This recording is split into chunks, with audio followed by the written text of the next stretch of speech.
Welcome back to the Fixed Ops Roundtable. It was not that long ago that we held our very first event, and with us since the inception at the Roundtable has been Dealerware, and we are so humbled to welcome to the event today Cuyler Owens, who is the Chief Commercial Officer at Dealerware.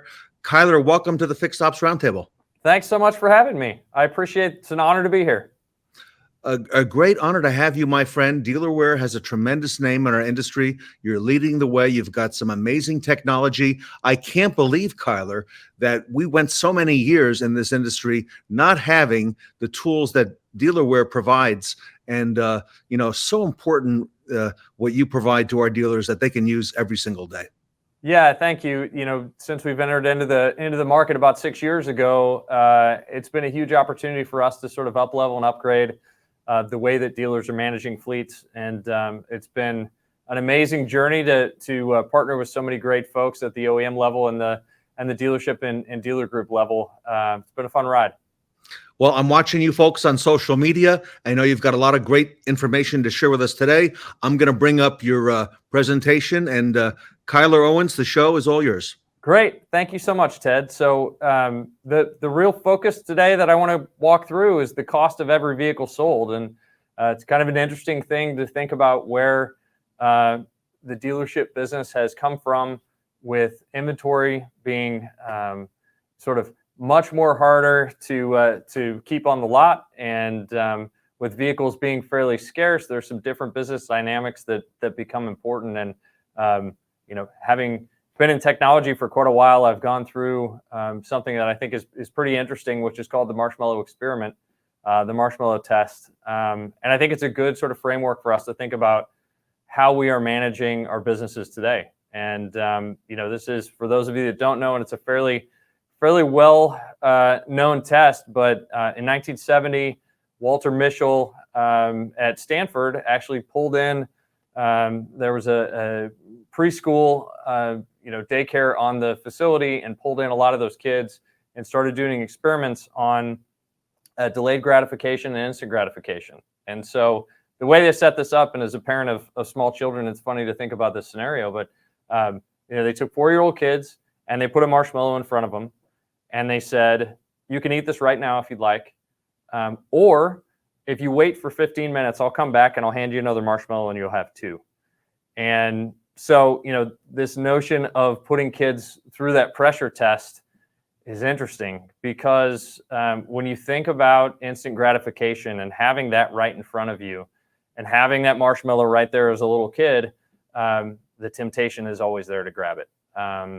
And when you look at the way that those kids performed, what's interesting is they came back after that 1970 test, and 40 years later, they checked in.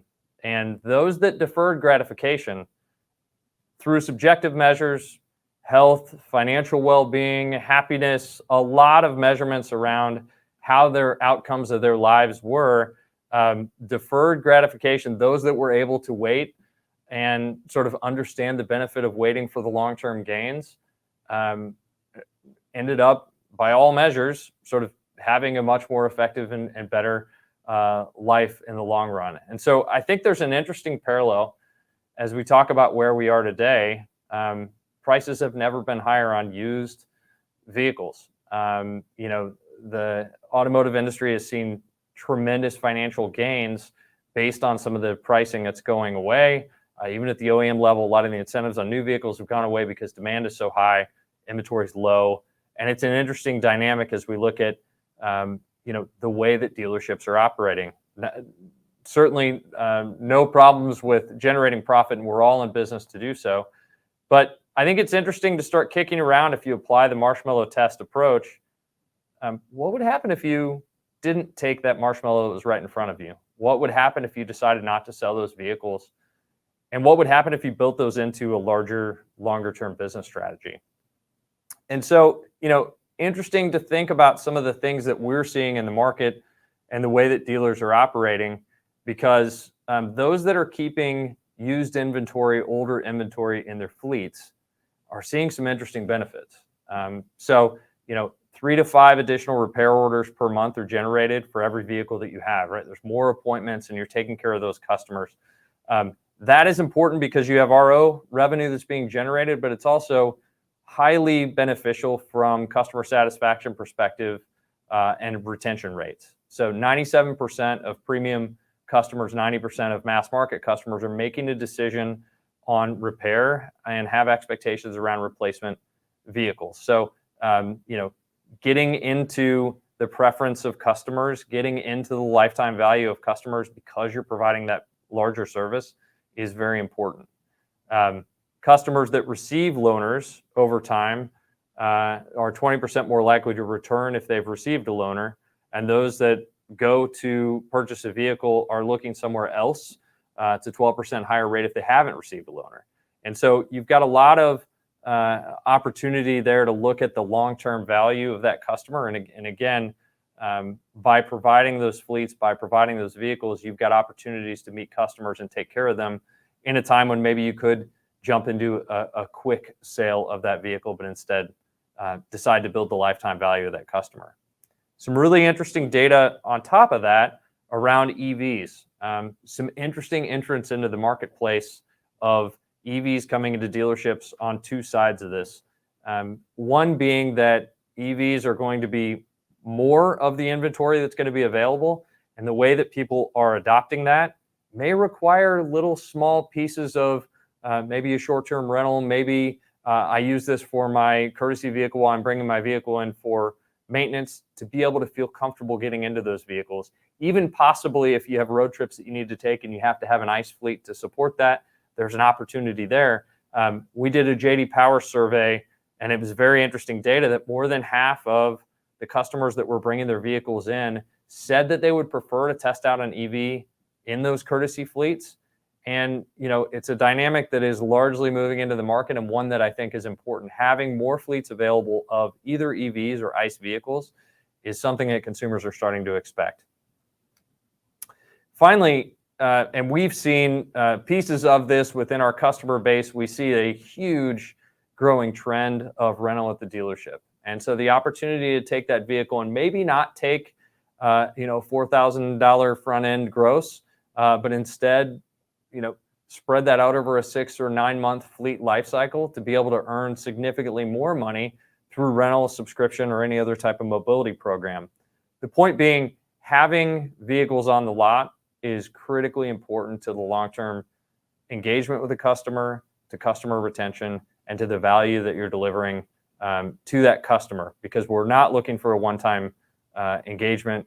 All of the money lies within the life cycle of this customer and the lifetime value of this customer, and fleets really give you an opportunity to nail that down. We also see a lot of customers that are waiting on vehicles that may be ordered and haven't yet come from the factory. A little tongue-in-cheek on the bicycle, but certainly an opportunity to keep customers happy, keep them engaged, and keep them from going somewhere else to purchase a vehicle while that's been ordered is an important aspect here. Finally, as we kind of look at the financial impact of where you're going, there's a couple scenarios that could happen with fleets. And I think it's important to look at the financial impact of holding vehicles over time. Historically, those vehicles have depreciated, especially new vehicles, at a pretty outpaced rate, right? First year is always the worst of the depreciation curve, and you're taking a bath on the value of that vehicle, hoping that you're not going to lose money at the end. Things have changed quite a little bit. So you've got inventory that's down, you've got used car prices in some cases that are higher than new car prices. And holding those vehicles, you may still be able to hold those front end grosses, but even if it drops, the RO revenue that you're maintaining, the number of ROs that you're generating, the way that you're filling your service bays, as well as the customer retention over a long-term basis should far outweigh that one-time profit. But if they do drop, you can recover that price based on the rental and other aspects that we're talking about. What we see, and this is a JD Power trend that we actually had at our user conference this year, is that lease rates are diminishing, right? The drop off of leases, and we don't see inventory. People are keeping their vehicles longer. We don't see that inventory is going to be there on the used car market, and we actually feel like it's going to be higher, in which case, even if you hold on to those vehicles, you should still hold a high amount of gross at the back end of that transaction. So the vehicle that's a high gross vehicle now, 9 months from now, 12 months from now, is probably still going to be a high gross vehicle. So encourage you to really take a look at this, and a quick nod to the 20s reference. F. Scott Fitzgerald, it's never too late to be whoever you want to be. I think profitability is certainly where you're headed, and I think this is a great opportunity to look at the Marshmallow test and understand that deferred gratification of taking care of your customers, making sure that they have fleets available, testing out some new business models, gives you a great opportunity to build for the future and a long-term relationship with your customers.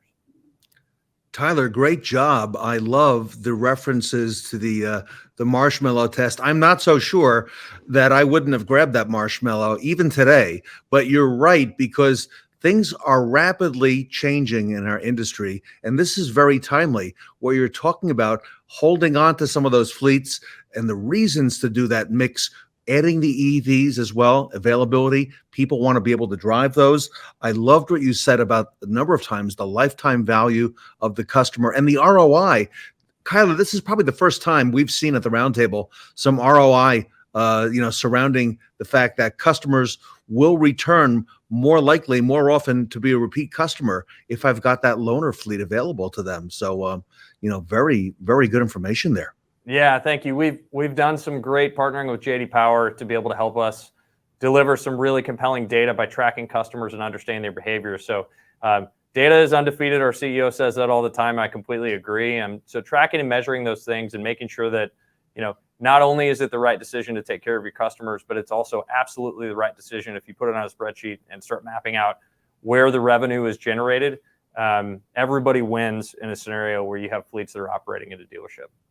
And you are the leader in helping dealers with fleets and the technology, the latest technology that works around them.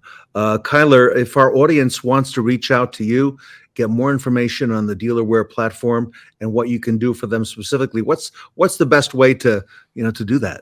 Best is my email. It's Cuyler.owens@dealerware.com. Also the website, dealerware.com. If anybody's interested in getting engaged, we also have sales@dealerware.com is a good way to get a hold of one of the many talented folks on our team to have a discussion around this. Everyone, our industry has been changing. The last 2.5 years have been unprecedented. Dealerware has done some very innovative things and continues to look forward in terms of what we can do. And I love some of the strategies that you're sharing with us. I know they work, and the proof is in the pudding and the data. So Cuyler Owens, on behalf of the Fixed Ops community, thank you so much today for being here. Ted, appreciate it. Fantastic, and thank you for having us. Cuyler Owens from Dealerware, a great partner to the Fixed Ops community, here today at the Fixed Ops Roundtable.